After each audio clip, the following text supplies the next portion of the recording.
अऊज़ुबिल्लाहि मिनश्शैतानिर्रजीम बिस्मिल्लाहिर्रहमानिर्रहीम अस्सलामु अलैकुम वरहमतुल्लाहि वबरकातुहू। आज मैं आपको नारियल के तेल के फ़वाइद बताऊंगी कि नारियल के तेल के कितने फ़ायदे हैं, कितना फ़ायदेमंद है हमारे लिए।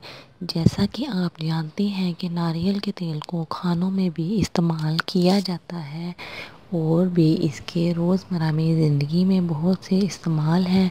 तो आइए जानते हैं कि नाक में इसको लगाने से क्या फ़वाइद हासिल होते हैं। रात को सोने से पहले नारियल का तेल लगाने से सर दर्द और पेट दर्द की तकलीफ़ नहीं होगी और साथ ही साथ आपको नींद भी अच्छी आएगी, जिल्द मुलायम और ख़ूबसूरत हो जाएगी।